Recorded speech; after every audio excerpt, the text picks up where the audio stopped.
তিনজন যুবক কাজের জন্য বেরিয়েছে, পথিমধ্যে 4টা স্বর্ণের টুকরা পেয়েছে। যুবক কয়টা স্বর্ণ পাইছে? কয়টা? মহা খুশি, খুশিতে বাকবাকুম। 4টা স্বর্ণের বড় বড় টুকরা পেয়েছে। আমরা আজীবন খেলে বসে খেয়ে যেতে পারবো, কিচ্ছু লাগবে না আমাদের। তিন বন্ধু বলে ভাগ করি, আরেকজন বলে ক্ষুধা লাগছে, একজন যা বাজার থেকে রুটি কিনে নিয়ে আয়, খাওয়ার পরে ভাগ করবো। একজন রুটি কিনতে গেল, শয়তান দুইটারে বুঝায় ওইটারে মারতে পারলে ভাগ বটোয়ারা সহজ হবে। তোরা দুইজন স্বর্ণ 4টা, তুই নিবি 2টা, ও নিবে 2টা। হিসাব সহজ না? দুই বন্ধু প্ল্যান করছে, ওইটারে মাইরা তুই 2টা আমি 2টা। যেটা রুটি আনতে গেছে প্ল্যান করেছে রুটির মধ্যে বিষ মিশায় নেই, কি মিশাবো? বিষ। তাহলে বিষ খাওয়া আর রুটি খেয়ে ওই 2টা শেষ, সব পাবে আমি পাবো। ভাগাভাগির কিছু নাই, সব যাবে আমার কাছে। 4টা স্বর্ণের টুকরার মালিক আমি। রুটির মধ্যে বিষ মেখে নিয়ে এসেছে। ওই দুই বন্ধু প্ল্যান অনুযায়ী ওইটার ধরে মেরে ফেলছে। এবার মহা খুশি। এক বন্ধু কয়, এবার তো ভাগ বটর আর কিছু নাই, তুই 2টা আমি 2টা, আগে খাইয়া লইস। আগে খাওয়ার পরে এই 2টাও নাই। 3টা লাশ, 4টা স্বর্ণের টুকরা। এটাই তো দুনিয়ার জীবন, ঠিক কিনা? আসল জীবন কবর থেকে শুরু হবে, কোন ঠিক কিনা? একদিন মাটির ভেতরে হবে ঘরে মন আমার, কেন বাঁধো দালান ঘরে মন আমার, কেন বাঁধো দালান ঘর, ঠিক কিনা? দুনিয়ার জীবন আসল জীবন না, এটা মরিচিকা, এটা ধোঁকা, এটা মোহ, এটা শয়তানের চাকচিক্য। আসল জীবন কবরের জীবন। আসল জীবন সামনে পড়ে আছে, জন্য বরকতে বিশ্বাস করি আমরা, ঠিক কিনা? ল্যান্ড ক্রুজার দাপিয়ে বেড়ায়, বড় বড় টাওয়ারের মালিক, অনেক সম্পদের মালিক। এটা দেখেই মনে করবেন না অনেক সুখে আছে, ঘরে যেয়ে দেখেন কোনো সুখ নাই, ঠিক কিনা? সাধারণত টাকা যার বেশি দুঃখ তার বেশি, টাকা যার কম সুখ তার বেশি। সুবহানাল্লাহ পড়েন। আল কানাআতু মিনাল ইসলাম। এজন্য আমার শ্রমিক ভাইয়েরা, আপনাদের এক পা জান্নাতে এমনি ঢুকে আছে। নামাজ পড়বেন, মা বাবার খেদমত করবেন, ইসলামের নিয়মগুলো মানবেন, দ্বিতীয় পাটাও জান্নাতে ঢুকায় দিবে কে? আর যারা কোটি কোটি টাকার পাহাড় বানিয়েছে, ওদের হিসাবের ফিরিস্তি অনেক বড়। বিশাল বাড়ির মালিক, ল্যান্ড ক্রুজার চালায়, সাবরোলেট চালায়, পোরশে, ফারারে, ল্যাম্বরগিনি চালায়, আছে না নাই? ঘরে সুখ নাই, রাতে ঘুম নাই, টেনশন আর টেনশন। 4টা ট্যাবলেট খেয়ে আধা ঘন্টা ঘুমাতে পারে না, এরকম ধনী আছে না নাই? সব ধনীরা আবার এক পাল্লায় মাইপেন না। হালাল পন্থায় মাথার ঘাম পায়ে ফেলে যেই ধনী ব্যবসায়ীরা বড় লোক হয়েছে, ওদের ঘরে ঠিকই শান্তি আছে।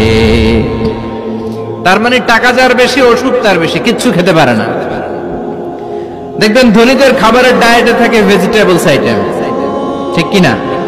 এমনি হজম হয় না, আবার ডাক্তারের কাছে গেলে বলে কিচ্ছু খাবেন না, খালি ঘাস খাবেন। কি খাবেন? মানে ভেজিটেবল খাবেন, সবজি খাবেন তো সুস্থ থাকবেন, আছে না নাই? ঘুম নাই, শান্তি নাই। এই যে কোম্পানিগঞ্জ বাজারের যারা কুলি মজুর শ্রমিক, এদের ঘুমে ঝামেলা আছে? কথা বলেন। ধনী পয়সাওয়ালা কোটিপতি, সে ঘুমের ট্যাবলেট খায়। ঘুমের জন্য যে ট্যাবলেট লাগে রিক্সাওয়ালা ওইটাই জানে না, ঠিক কিনা?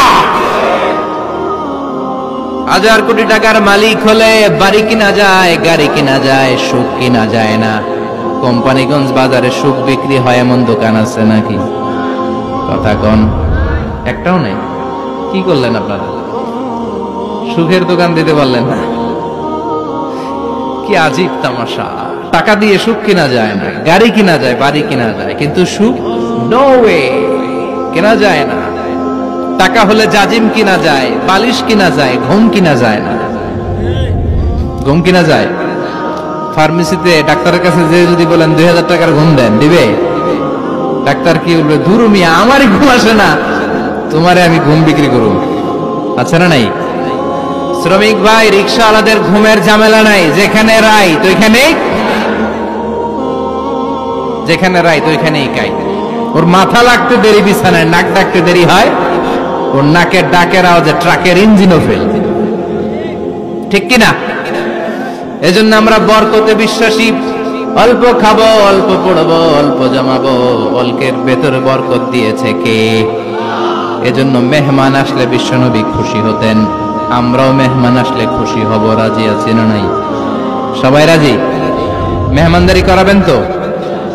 এরপরে বিশ্বনবী ইনসাফ করতেন। কি করতেন? ইনসাফ করতেন। বিচার করার সময় বিশ্বনবী ইনসাফ করতেন। গোটা বিশ্বকে ইনসাফ শিখিয়েছেন বিশ্বনবী। আমাদের দেশেও তো ইনসাফ হয় না?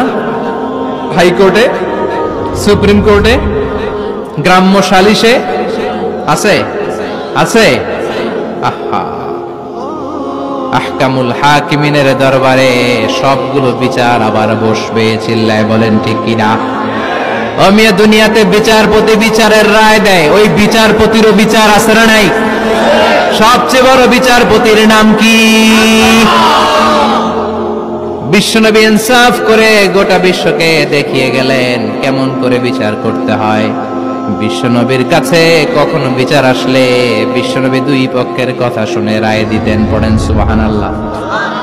সব সময় দুই পক্ষের কথা শুনে রায়। এখন কি দুই পক্ষকে সমান প্রিভিলেজ দেয়া হয়? কথা বলেন।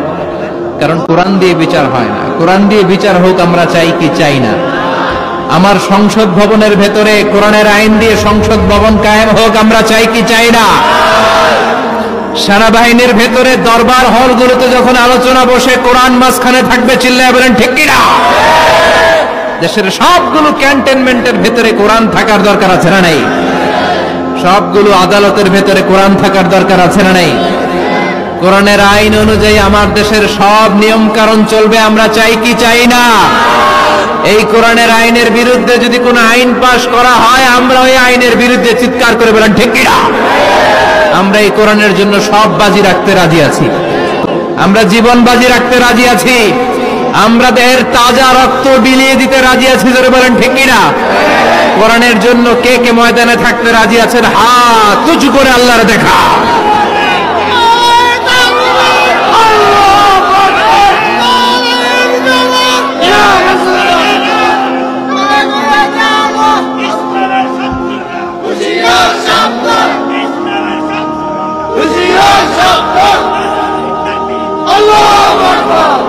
আল্লাহ কোরআনের জন্য যে ভালোবাসা, এটাকে তুমি কবুল করো। আমরা যেন দেখে যেতে পারি যে এই দেশে কালেমার পতাকা পতপত করে উড়েছে। আমরা যারা ইসলামের পক্ষে, এটাই আমাদের অপরাধ। আমরা ইসলামকে একটা বিজয়ী শক্তি হিসেবে দেখতে চাই। আমরা ইসলামকে পার্লামেন্টের ভেতরে দেখতে চাই। আমরা কালিমার পতাকা পতপত করে উঠছে এটা দেখে যেতে মরতে চাই। চিল্লায় বলেন ঠিক কিনা? বিশ্বনবী ইনসাফ শিখালেন। বিচার আসলে দুই পক্ষের কথা শুনতেন। বিশ্বনবীর স্ত্রী সাউদা এসে বলে, নবী, আমি আপনার কুমারী বউ আয়েশার ঘরে তরকারি নিয়ে গিয়েছিলাম, ঝোল নিয়ে গিয়েছিলাম, কোন বর্ণনায় পায়েস নিয়ে গিয়েছিলাম।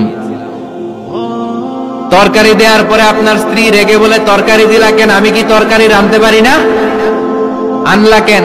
রাগের চোটে তরকারির ঝোল নিয়ে পায়েস নিয়ে আমার গালের মধ্যে মাখিয়ে দিয়েছে আপনার বউ। আপনি তো শ্রেষ্ঠ বিচারক, নবী বিচার করে দেন। দুই বউয়ের মধ্যে ঝগড়া আছে না নাই? বিশ্বনবী সাউদার কথা শুনলেন, মা আয়েশাকে ডেকে পাঠালেন। মা আয়েশারে বললেন, ও আয়েশা, আসলে এমনটা করেছো নাকি? মা আয়েশা বলে, নবী, তখন আমার মেজাজটা বড্ড গরম ছিল, রাগের মাথায় ঝোল নিয়ে আমি সাউদার মুখে লাগিয়ে দিয়েছি। আসলে কাজটা কথা শুনে রায় দেয় নাই, ঠিক কি না? দুইজনের কথা শুনে বিশ্বনবী বললেন, আমার আদালতের রায় হচ্ছে কিসাস, টিট ফর ট্যাট। যেমন করেছো তেমন, ঘুষি মারলে ঘুষি, গুতা মারলে গুতা, ঠেলা মারলে ঠেলা, আচ্ছা না নাই? সাউদাকে যেমনি তুমি পায়েস মাখিয়ে দিয়েছ, সাউদাও পায়েসের বাটি থেকে কিছু পায়েস নিয়ে আয়েশার গালে মাখো। সুবহানাল্লাহ পড়েন। সাউদাও বিশ্বনবীর রায় অনুযায়ী বাটি থেকে পায়েসের ঝোল নিয়ে মা আয়েশার গালের মধ্যে মেখে